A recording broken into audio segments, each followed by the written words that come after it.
bring Faf du Plessis in, mate. Yeah, Faf du Plessis just got 100 and pretty good form, Bernie.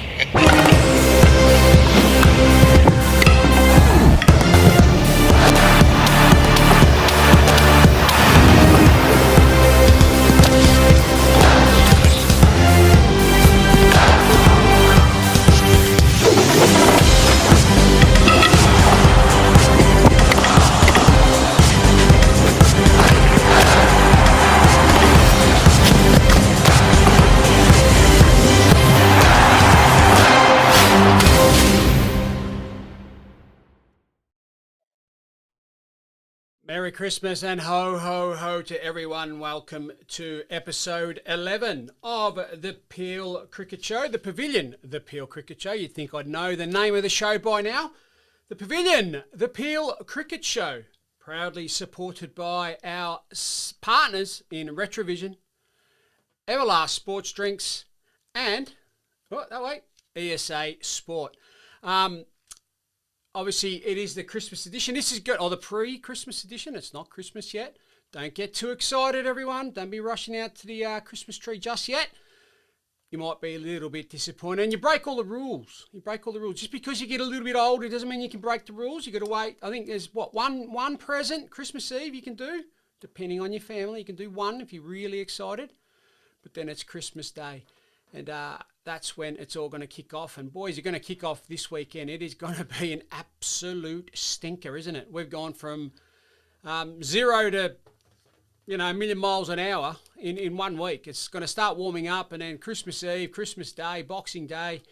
For those lucky enough to have a pool, of which I'm going to be one of them, Friday I finish work on Christmas Eve. I'll be straight home, straight in the pool, and I don't think I'll get out for 3 days. It's just, it's going to be a bit too hot. I think we're not used to it. I've been promising summer, and it's delivered, but it's when we're not playing. So this is going to be a little bit of a shorter edition of the Pavilion, the Peel Cricket Show, and I'm going to try to get this out on Thursday rather than Friday. It's just a one-off. And it's just one of those things. And just to let you know as well, is that there won't be a show next week. There's no cricket, and everyone's having a bit of time off around the family and all that sort of stuff. So there'll be there won't be an edition of the Pavilion, the Peel Cricket Show. You won't hear my dulcet tones, Orazio Santalucia, who brings you this show each week. Although there won't be one next week. But there is a little special on the cards. I am using this time wisely. I am building up an armory, a battery of interviews. I've got a little project I'm doing on the side, which I'll release in hopefully a week or two, and it'll just fit in nicely with where things are going at the moment. Obviously, not long after the resumption, I think it's 1 week, isn't it? 1 week or 2 weeks after the resumption of play in the second half of the season, Country Week comes up, and it's obviously an exciting time around the competition. I saw firsthand last year, doing a little bit of work with the Junior Cricket Association and helped them get their carnivals off the ground, and I know how much Junior Country Week meant to them, and I've done a bit of work in country cricket as well, and I understand how important Country Week is. So Country Week coming thick and fast, so the country theme is going to be there. So that's about all I'm going to drop on that one. So just watch this space. We're going to chat through scores from the weekend past, and like every single week, we've got stuff that happens along the way, and it's going to still be an awesome show. Obviously, the rain come along last Saturday and just threw the cat amongst the pigeons in, and it really ruined A-grade in particular. Obviously, A-grade plays all their games on turf, and it doesn't take much to wash a game out. So out of the 5 games, we only had the 2 that played, so three were washed out, and there's one in particular that was a bit of a tough call, from what I understand, but there's not much you can do. You can't really control the rain, although it does highlight that it is something I've picked up along the way in my time in WA. Got zero idea of how to handle when it rains. It always astounds me. 2 drops of rain, everyone panics. No one's got any idea how to sort of deal with it, how to handle it, and maybe it's a bit of a good time to maybe review how things are going and how we can work with this moving forward, because the old El Nino. I don't know. If anyone knows the answer, what we're going through, please let me know. But with climate change and all that sort of stuff, look, we're going to get more rain. So it's something we've got to get used to. We've got to find a way to fight our way through. We've got a special guest as well. Again, I just want to keep you on tenterhooks there. So just to let you know, there is a special guest that's going to be on the show this week. We're going to have a little chat to this particular person. Had some really great news over the last week or so. So we'll have a chat to this particular person, and I hope that I can line everything up. And just before we head off to the first break, I just want to say a big shout out to the ladies, the ladies that are playing in the Beyond Bank Ladies competition, who do a fantastic job every week of promoting the game. Just to see, I mean, I get to see some photos around the traps and just to see people so happy to be out playing cricket. It's just amazing. We all have our days where we just think, I've had enough of this game and blah, blah, blah, and all that sort of stuff. And you've just got to see the smiles on these ladies' faces. They just go out there and have an absolute ball. Win, lose or draw, it doesn't really bother them. The most important thing they do is they get together with their mates, as a bunch of mates, and have a bit of fun on a Sunday morning. There's a fair chunk that are mums and are cricket mums or cricket wives or cricket partners, and they have traditionally been the cricket widow, haven't they, or whatever. But it's like, no, this is my time to shine and enjoy the game, and they go out and have an absolute ball. So a big thumbs up for that. But the game in particular I want to talk about is the South Mandurah versus Mandurah. They held a Pink Stumps Day on Sunday, and we all know what the Pink Stumps signifies. It's basically it's in support of the McGrath Foundation. It's a fantastic charity raising lots and lots of money to support the employment of nurses, and obviously a bit of research as well into breast cancer, but providing nurses mainly to support the unfortunate women that are going through breast cancer. And every year they're able to raise millions and millions of dollars, and initiatives such as Pink Stumps Day is a big part of cricket across the country. And the ladies took it on board this weekend just past.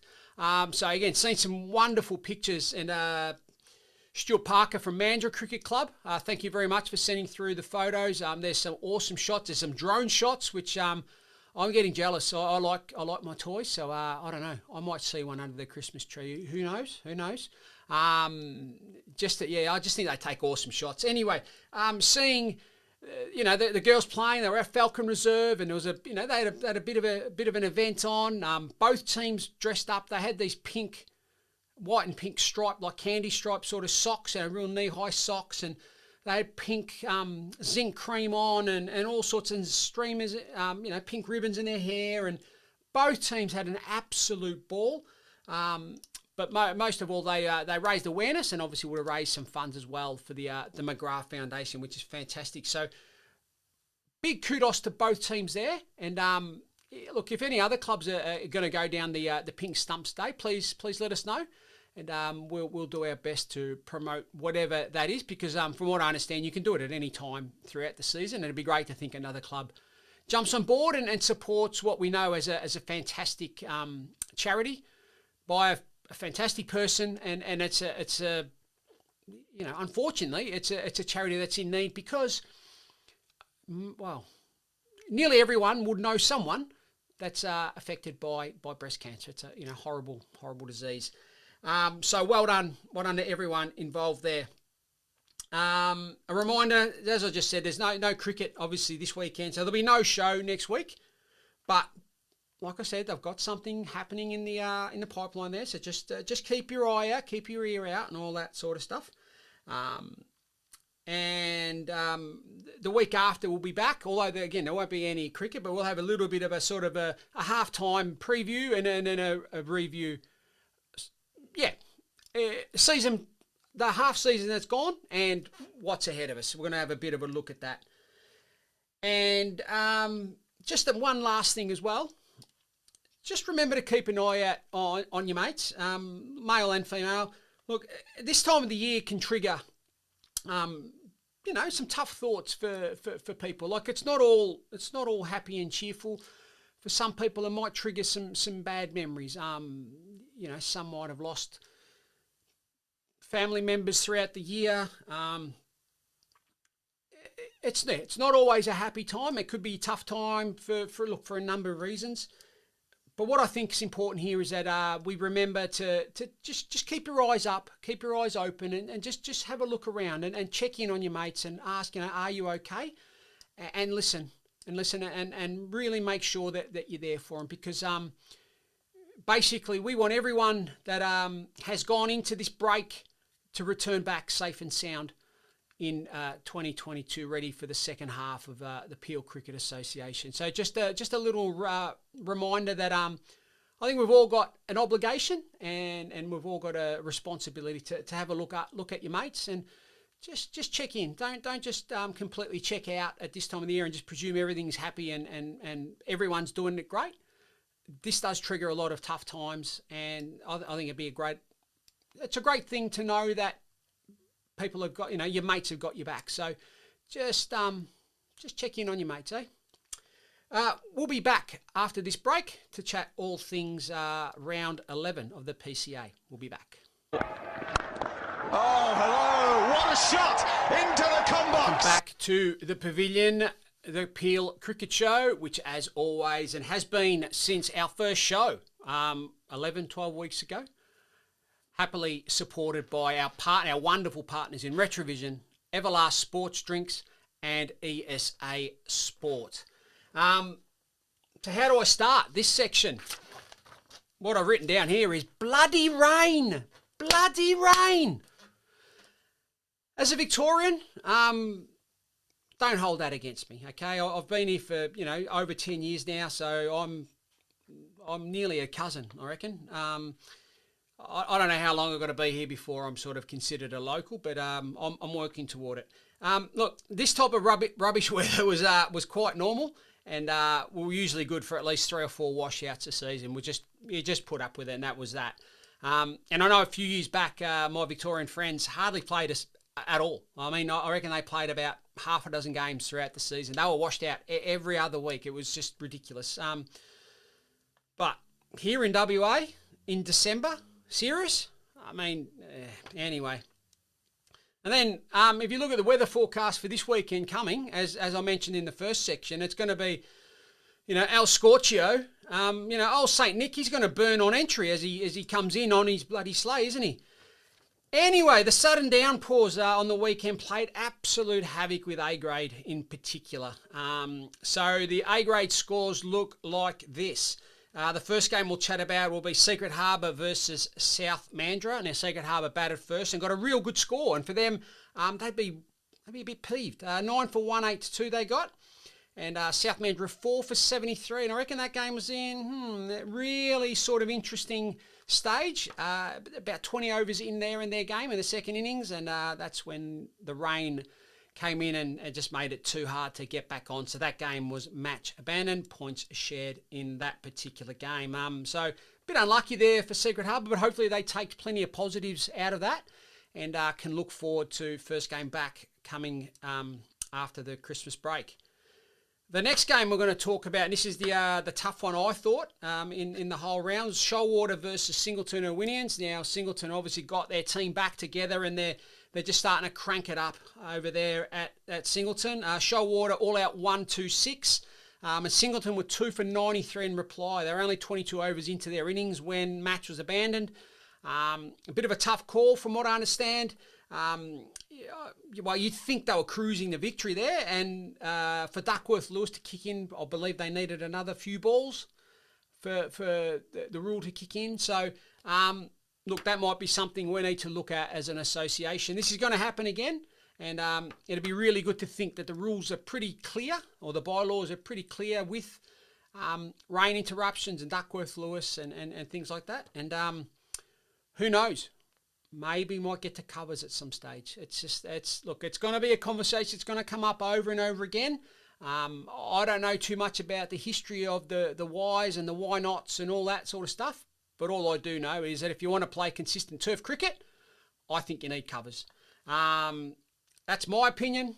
I am entitled to an opinion. So yeah. So anyway, so that's that one there. So that's another game, match abandoned, points shared. And another game that was affected by the rain was Waroona versus Hall's Head, which had all the makings of being a real humdinger. Hall's Head were 3 for 79 when the rain came along and washed them out. And I think they were the first game to be washed out, so the rain must have come up that way. So the game didn't really get going there. But had the potential to be a real batathon there. You got two teams that score lots of runs. That could have been a real belter. But unfortunately, we don't get to see what the result was going to be for that. So that was another washout and another game where the points were shared. The two games that did finish, though, they were good games, and this one in particular was pleasing to see the score. Anyway, so, and no disrespect for the other team, by the way. So Warnbro versus Pinjarra. Pinjarra batted first, got 8 for 170, and that was highlighted by the main man, Jamie Lee, who's having a real good, solid season. The veteran got 104 not out, so well done to Jamie Lee there. That's his first ton of the season. The man's good for a few during the year. He's been a machine over the journey, and that got Pinjarra up to 8 for 170. Kyle Kajelkin got 4 for 44 for Warnbro. And in reply, Warnbro could only get to 149 for 140, and that was led by Kane Standing, captain. He got 40, but that was about that for them. So they fell 30 runs short, and that was a good win for Pinjarra, who've had a bit of a tough time of late. Just been on the other end of results. Haven't, the scores probably indicate they haven't played badly necessarily. They just haven't quite won the moments, and it's all about winning enough moments to win a game of cricket. And it was good to see them get up for a win here and finish 2021 on a bit of a high, because I know there's a lot of stuff happening at the club. We know all about the issues they had with their wicket recently. Now they're moving, to a new pavilion. You've got a temporary pavilion. Look, there's a lot of stuff that happens. But yeah, it's good. It's good to see them win, and that's no disrespect to Warnbro of having a fantastic season themselves. And yeah, anyway. Someone has to win, someone has to lose. So well done to Pinjarra there, 30-run winners over Warnbro. And in the other game to finish, Mandurah defeated White Knights Baldivis. Now, the way the score reads in this one, I'm presuming Duckworth Lewis come into this. So White Knights Baldivis all out for 116. Ben Merrifield top scored with 47. And two lots of three-fers here. The one in particular, Joel Marion, the coach at Mandurah, doing a great job there.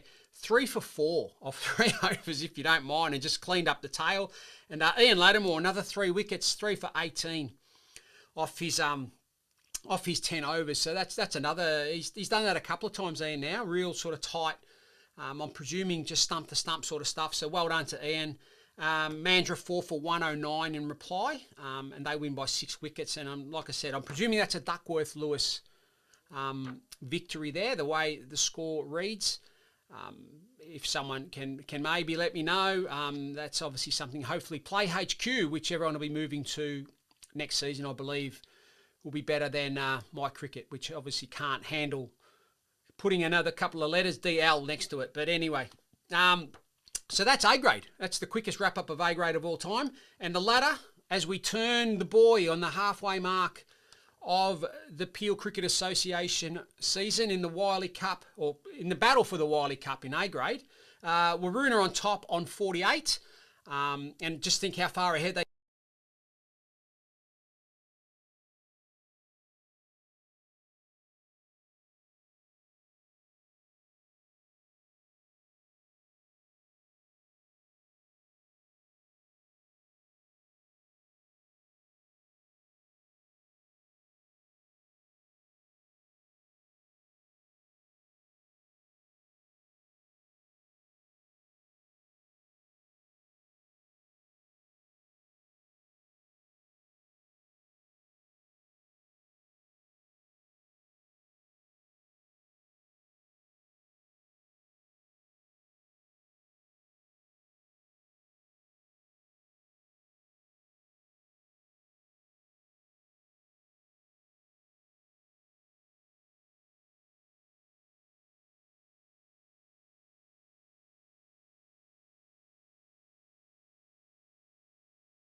boys at North Baldivis had another loss.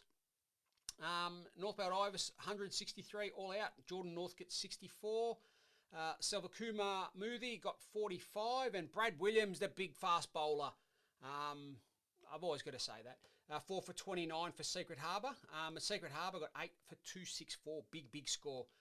Captain Jacob came and got 88, and they ran out 101 run winners over North Baldivis, who were top of the table before this week, and just dropping games here and there, which means that it's a tight run thing in B grade as well. So well done to Secret Harbour there.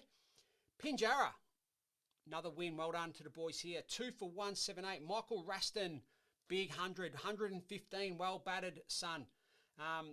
They defeated Warnbro all out 176. Again, I'm not having a crack at Warnbro at all. Love the boys down there.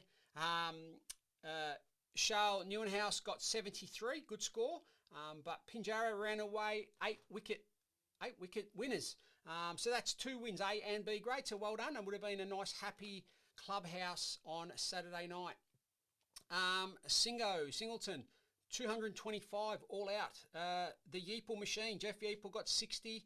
And Michael Durack got 5 for 59 for Shoalwater. And that helped Shoalwater get over the line. And I'm presuming this is another Duckworth-Lewis one, because the way the score reads, 6 for 218. Again, I'm presuming that's a Duckworth-Lewis win, 6 for 218. And Michael Durack also got 78 runs there. So he's done his best Ian Botham impersonation there, the big boss. That's a hell of a game, 5 for and a 70 to lead your side to victory by 4 wickets. So again, I am presuming the way it's been written that that is a Duckworth-Lewis victory there.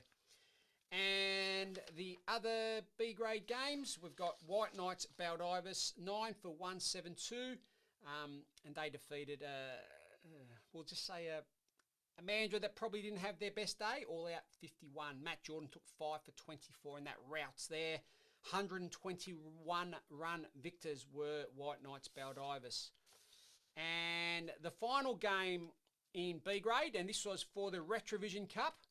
Retrovision, proud sponsors of the Pavilion, the Peel Cricket Show, but also proud sponsors of both Hallshead Cricket Club and Hillman Cricket Club. And this is a day-night affair at Peelwood. Again, you know, I mean, seriously, playing day-night cricket in the Peel Cricket Association, how good. The run machines that are Hallshead, as they always do. 6 for 238 in reply. They were chasing Hillman's 9 for 253. We'll get to that in a sec. 6 for 238. Angus Kent got 47. James Skills got 45. And Lee Burns got 54 in their 238. But that wasn't enough. They were chasing 253 or 254 for the victory. Hillman got 9 for 253. That was led by the man again, Luke Palmersbach.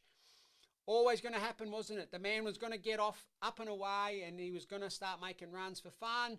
157 not out, if you don't mind, off 136 balls, 19 fours, 2 sixes.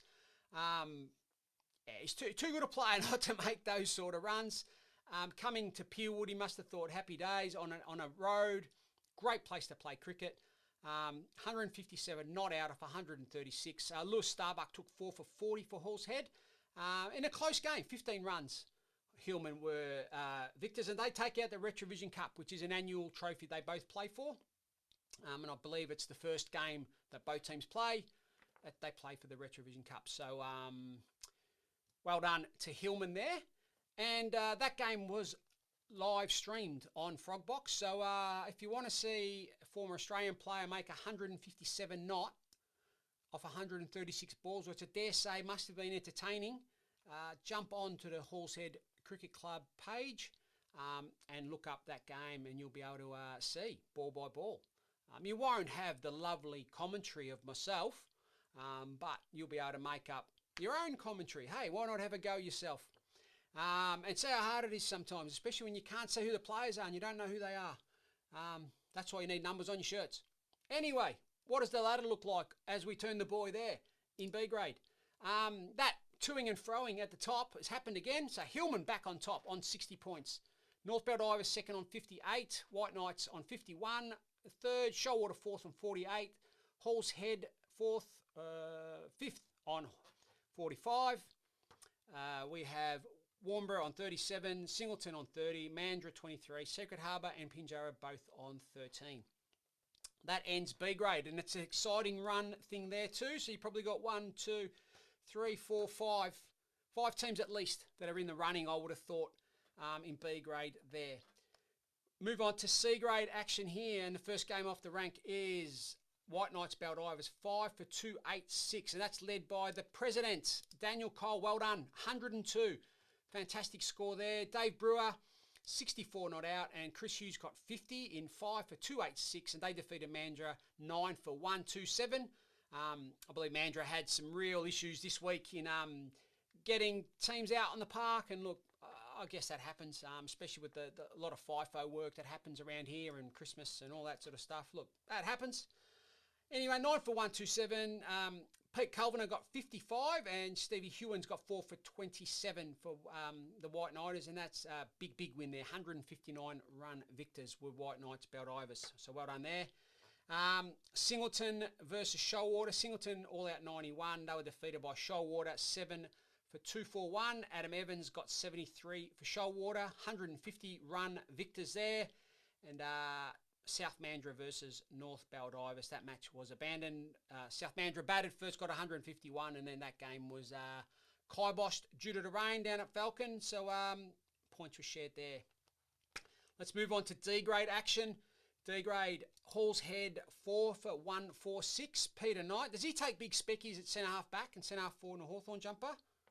Just had to say it. 47. Out of the 4 for 146, and they defeated White Knights Baldivis all out 108. Joseph Slade got 4 for 9 off 9 overs. 4 for 9, some serious tight bowling.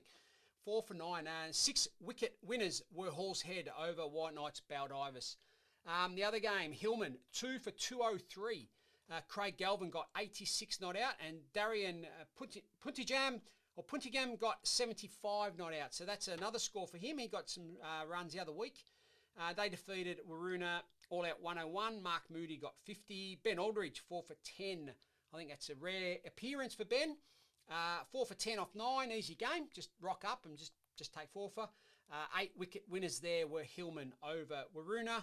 And Pinjarra versus Warnborough. Who knows? That could have gone. Pinjarra batted first 6 for 177 versus Warnborough, but the rain got the best of that one. That game was abandoned as well. So Pinjarra could have been on their way to 3 wins, but who knows? Who knows? Warnborough could have been on their way to a win as well. We'll never know. And that's the end of D grade there. Let's move on to E grade. Now this one here, this game. Now when you look at the My Cricket scores and you're sort of looking at who's done what and where, you see B Lee, but there's 2. But you see B Lee, and then straight away you're thinking back to that awesome side the Australians had, and the, one of the fastest bowlers of all time, had a beautiful action, Brett Lee. Who got wickets? No, but it was Brendan Lee. Brett's brother, maybe. I don't know. Anyway, Mandurah 9 for 131. Brendan Lee got 4 for 18 for Hall's Head because they're playing Hall's Head. But Mandurah beat Hall's Head, who were all out for 131 in a close one by 1 wicket. So tight game there. Obviously, Hall's Head batted first.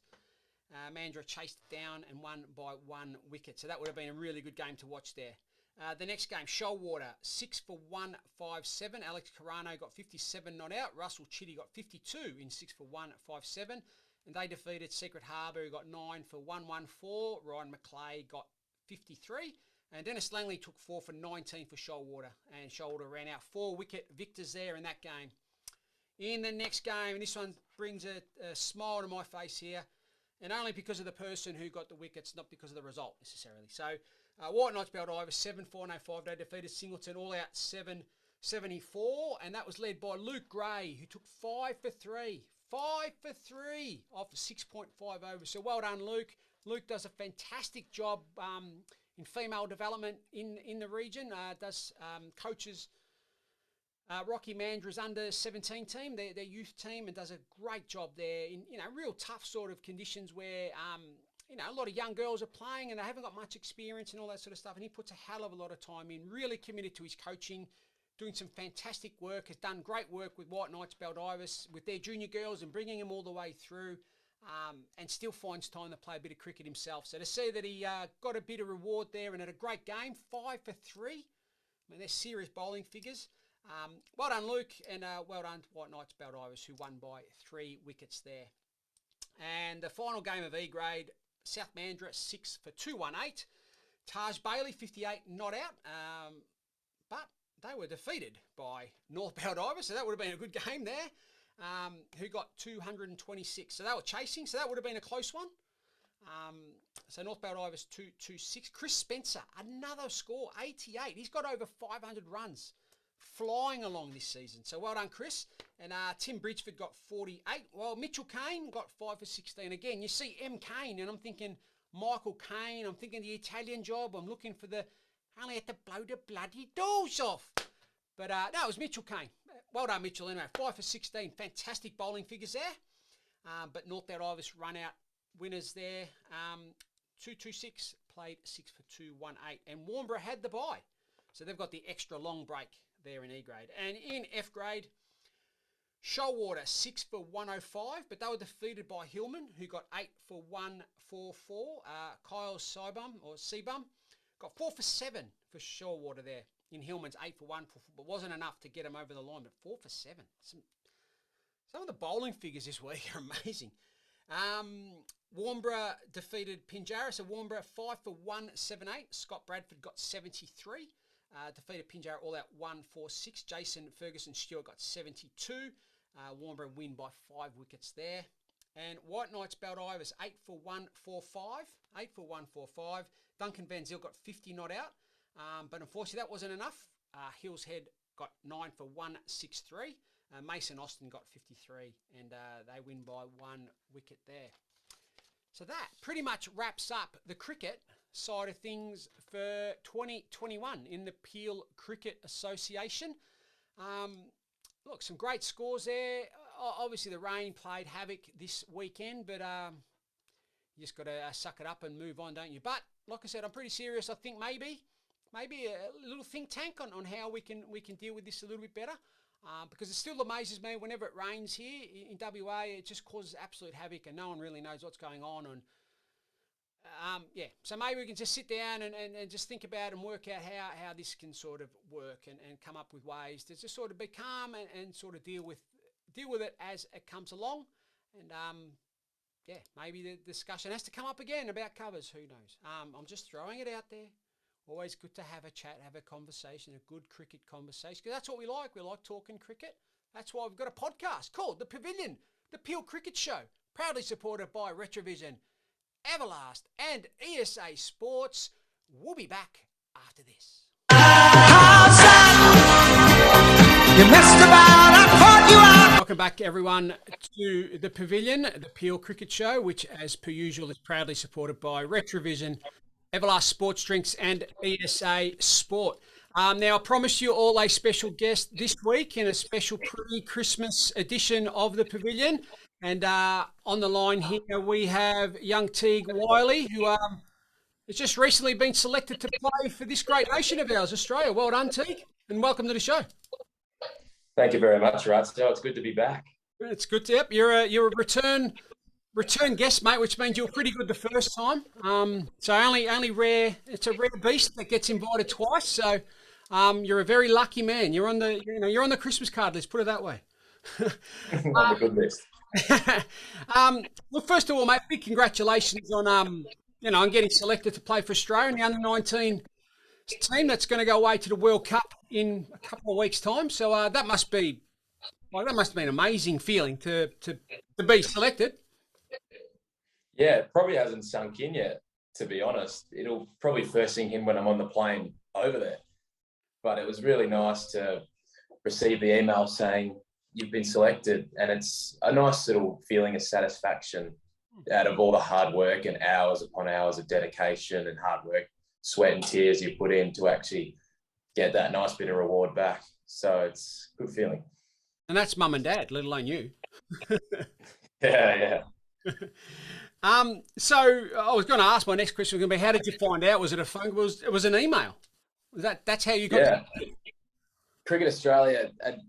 We had there was meant to be a series in Adelaide, a 3-match series between all the states, but they pretty much said we're going to pick the team at the conclusion of that series, which was the 10th of December. Yep.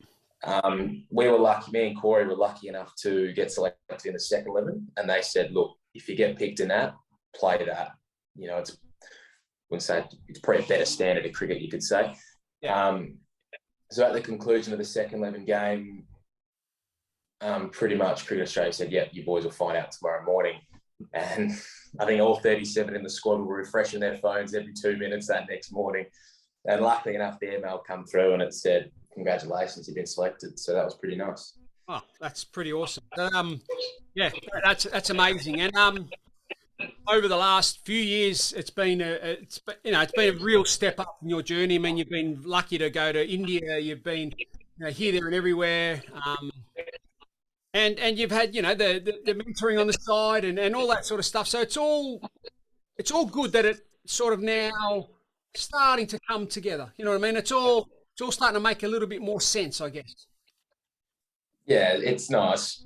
A lot of hard work has led to this point, and as you said before, off record, it's just another small part of the journey, which hopefully leads up to getting a baggy green for the country. That'd be pretty good, mate. That'd be pretty good. I dare say that'd look very good on a masterpiece. And look, just to top it off, and I'm sure. Look, I'm talking to the converted here, mate. I know for a fact nearly everyone that's going to be listening and watching knows this already. But you've been fortunate to be selected in the two last second 11 games, WA second 11 games in the futures competition or second 11 comp. It'll change its name again, but essentially it's the one step below Shield cricket, and that's where all the contracted players and the up and coming players are playing and all that sort of stuff. And you've just gone first game 70 odd and then 100, and then second game you've gone 100 again.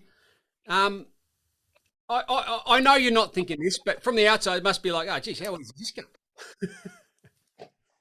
Cricket's not easy. It's just sometimes when it's your day, you just got to make the most of it. And that's, once I get in and get past 50, I don't like getting out, and I just want to go as big as I can. So it's always nice once you have one of those days where a couple of things go your way and you can go on with it and make the most of it. Yeah, well, it's called, I know the Poms are big on this one. It's a Graham Gooch one. It's Daddy 100. So if you're gonna get 100, you go big, and well, you made 150 odd not out. So that's not too bad. That's big-ish, I guess. It's getting a medium-sized daddy. That's what Simo says. And Simo would know as well. So on that, how good is it having a mentor like Simo? I mean, like you're lucky you've got some touch points around the place. You've got you're away from your cricket club, but at Rocky you've got Simo who sort of been there, done that, and played a lot of cricket. It must be nice to have someone like that to lean against. Yeah, Simo's good. Me and him always have a lot of banter and give each other a bit of stick here and there. So after the Wednesday the Tuesday, sorry, I was probably 60 not out, and he said, good work, young man, go on and make a big daddy. And I was like, I'll try my best. And then I messaged him the next day after finishing 150 odd not out, and I was like, that good enough? And he said, lovely little medium-sized daddy. So he's good value. Yeah, so even around the club, it must be pretty good. Like because they're all pretty young. I mean, it is a real young club at Rockingham Mandurah. Then you've got he stands out like the proverbial because he's a lot older than you guys. Yeah. Our one team on the weekend, there were 6 blokes 18 or under. So it was unbelievable, and we still won by 200 runs. So it was good win from the boys. Yeah, well, saw young Jai Donald made his debut, didn't he, on the weekend for Rockingham Mandurah? Yeah, Don. He bowled unbelievable. He bowled very well in the Retrovision Premier T20 League game tonight when you came down after making your runs, I think. No, you were halfway through, weren't you? Watching him bowl that day, I thought, geez, there's something there because he's a big unit. He's kind of come out of nowhere because he wasn't very tall, and he kind of flew under the radar. He was always a little fella who just hit a really good line of length, but he's had a massive growth spurt over the pre-season, and he's come back and gained a couple yards, and it's really starting to hit the deck. And I reckon if you had said to pretty much anyone at Rockingham Mandurah, that Jai would have made his first grade debut. A couple of people probably would have laughed at you, but he has come on unbelievably, and I can't credit him enough for how well he's bowling this season. Yeah. To come out on first grade debut like he did on Saturday and got 3 or 4 wickets and just had it on the string was unbelievable. So credit to him. Yeah. Well, he smashed down the door, didn't he? I mean, he took a lot of wickets in 2, so basically forced his way in. Yeah, no, it's excellent. That's how it should be. Yeah, and Aaron, the skipper, come out and blasted 100. That must have been good to watch.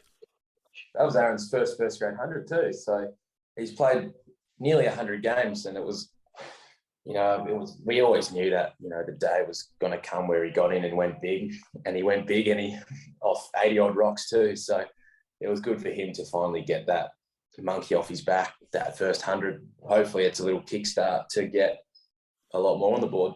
Yeah. No, there's some really, really good stuff happening down at Rocky, and it's good to watch. And the connection, obviously, with pure cricket's fantastic.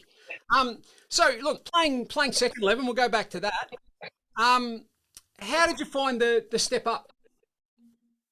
I love the step up from grade cricket because me personally, I love pace on the ball. I'd much rather face a guy bowling 135 than a guy bowling 110 with a ring field. And I think it brings the best out of you when you're facing guys who are, really good cricketers, because you've got to be switched on for a long period of time. Yep. And I guess from my perspective, they've got 3 slips of gully for most of the day. So there's a lot more gaps. So although you've got to be patient, wait for your bad balls, the onus isn't so much on you to make the move. They're going to try to get you out. So I always really enjoy it where in grade cricket, you've got a 7-2 field in the 5th over of the day, and you've got to try and whack this 110k meter. It's always tough, but, in second 11 with the turf ball and the good wickets, fast outfields, it's always a pleasure. Mm-hmm. Yeah. So the facilities alone would be one step up. I mean, you got your second game was at the Wacker. Where was the first one? Was that the Wacker as well? Adelaide Oval. Adelaide, oh, Jesus, there you go. So Adelaide Oval's just gorgeous, just a beautiful, beautiful ground. And the Wacker, we all know what the Wacker's all about. So you've been able to get out there and play at some magnificent facilities, and that's part of the kudos, I guess. You make the step up and you get to play on better grounds and better facilities, and it makes a difference, doesn't it? 100%. It's awesome. And I wouldn't say it's a bit of added pressure, but it's just so good going out there, at a Wacker ground where, Don Bradman's played at the Wacker. So best players, all these past legends have played at these grounds. So you almost feel like a bit of an aura when you rock up to the ground, knowing all the greats that have been there. So you just want to do extra well when you're playing at those grounds. Yep.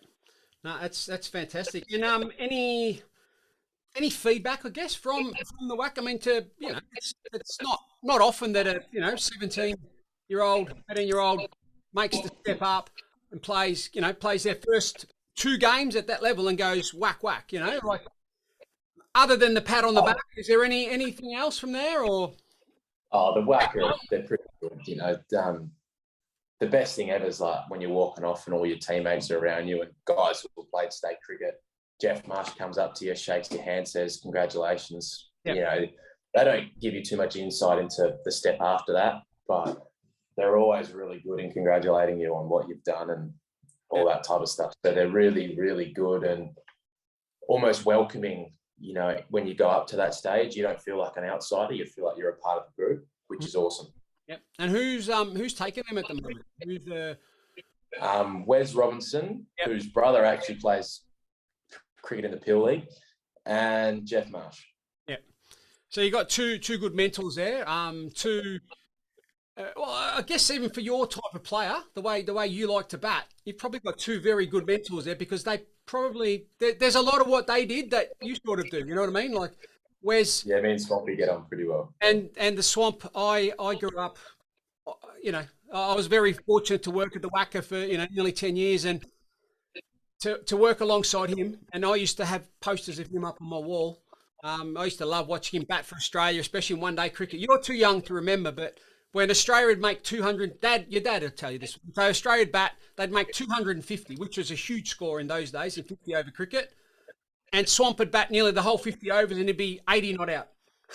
You're 99 out. But the thing was, he had, Dean Jones around him and other guys that had sort of go the, play the more attacking game. Oh, there we go. And That's a vibration. he'd hold it all together. You know what I mean? And he had about 3 shots.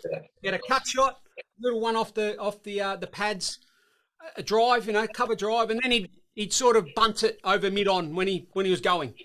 So Yeah. about 4 shots, but yeah, love the Swamp. Yeah, he's a guru, isn't he? And he can't do enough for you. I mean, I guess he's great on the old dog stick, so he just keeps going. You wouldn't know that he was a vice captain of Australia and all the stuff he's done. He's just such a genuine, down to earth person. Like this morning, he's always saying, like, look, whenever you want, I'll set up the machines for you. I'll throw your balls. He's, you wouldn't know that he's played Test cricket for Australia. He's just such a down to earth guy. Loves his crayfishing. Goes out on his boat. He's he loves his boat. Yeah.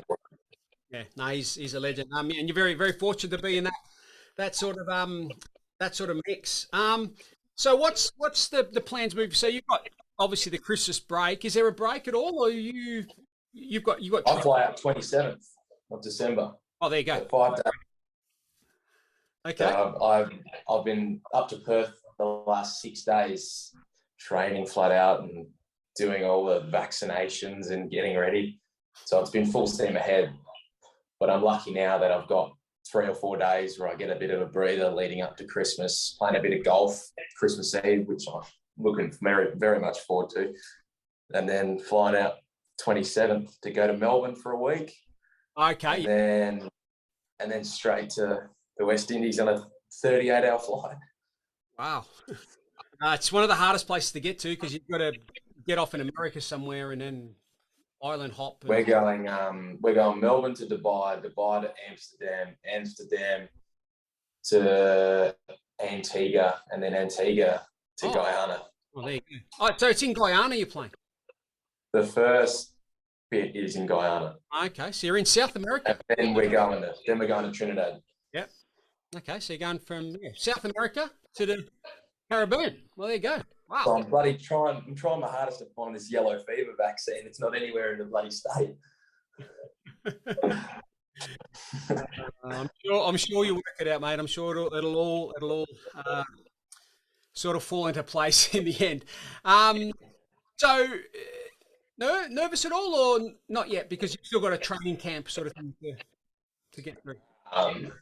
The first game's still just under a month away, so the nerves haven't sunk in yet. I'd say, when they're hopping on the plane to go over to Melbourne, there'll be a few floating around. But I'm just trying to soak up the opportunity as much as I can. Chris Rogers the other day and basically said, look, enjoy the opportunity. It's not very often stuff like this comes around. And at the end of the day, you love getting results. You love performing for your country. But it's not the end of the world if you don't. It's just a really good experience and a small stepping stone in what is hopefully a journey to the top, which is Test cricket. Yeah, no, exactly. It's that next opportunity. And you've been lucky to you've already been overseas. You've been to India, which is as tough a tour as it's going to be. Where you're going now is not going to be that easy either. I mean, somewhere like Guyana, it's a third world country as well. A lot of the islands you're going to are third world countries. The facilities, you're going to think, people might think the whacker's a bit old and tired, but you wait till you see some of the grounds you might be playing at. You know what I mean? But that's what it is. That's why it's a world game, and that's why you get to play on all these sorts of different different wickets and different grounds, and the ball All part of the game, isn't it? and that's the beauty of what we've got, this game called cricket. Just before you go, mate, because I know time's tough and you've got a lot to do.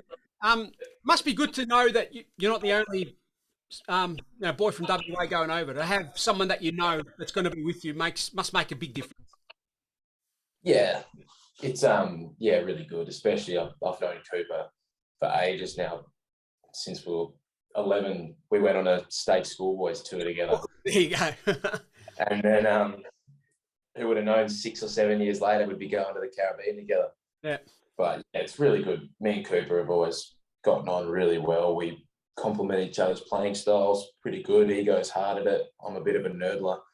So, yeah, I'm really looking forward. Hopefully we get stuck in a room together, which will be all right. But, yeah, just really looking forward to it. Yep. Especially with good mate. Hopefully come back with 14 other good mates. I'm sure you will, mate. There's something you're all going to share and share forever, and that's representing this fantastic country that we call home. So, look, mate, all the best of luck, and I'm sure I'm not the only one that's saying that. So, well done. We're all proud of you. I'm sure you've had 8 million messages, and you're probably still getting them as we're talking here. So, look, have a great time. And you never know, mate. You might be third time lucky. You might have to get you back on the show to sort of give us a bit of a debrief on how it all went. Give me a message anytime. I'm happy to come on the show. Thanks, heaps. It's been a pleasure. Just quickly. The other day when you come down to watch the T20, if things had lined up, were you a show? Were you a chance to run out for Mandurah or not? If I wasn't playing second 11, I would have most definitely come out and played. Yeah. Now I thought it was, you played junior cricket there, so you could get a game. I'm not sure the whacker would have liked me mid-second 11 game walking out. Not mid-game. Not mid-game, but yeah, of course I would have. Imagine you went gangbusters. Yeah. Well, I wanted to play the next one too, but unfortunately, I'm about 20,000 k's away. I don't know if there's anything unfortunate about it, mate. You're playing for Australia, so good luck. Good luck. Have an amazing time. Stay safe. And like I said, mate, once you've probably done quarantine and all that sort of stuff. Hey, actually in quarantine, because you're not going to have anything else to do. So that's it. I might be able to get you back on. So thanks for coming on, Teague, and good luck, mate. No problem, mate. Thanks, heaps. Okay, so that's Teague Wyllie, who's about to head off, as you heard, to Melbourne to prepare for the upcoming Under-19 World Cup, where he's going to represent Australia in the World Cup in Guyana to start with, and then on to Trinidad and Tobago. This is the Pavilion, the Peel Cricket Show. We'll be right back. Welcome back, everyone. This has been the Pavilion, the Peel Cricket Show. This is the final little segment for 2021. A little reflection, I guess. It's always good to reflect. And very quickly, I've enjoyed myself doing this show and putting it together for everyone out there in the PCA. Hopefully you guys have enjoyed it as well. I did promise you at the start that I'd have a special guest, and that was him. That was Teague Wyllie. Again, you'd be living under a rock if you didn't know that Teague was selected for Australia recently. And as he mentioned, he'll be heading off in a few days' time to Melbourne for a little week-long camp before they head off to Guyana and then Trinidad, I think he said, in the Under-19 World Cup. So I wish Teague all the best.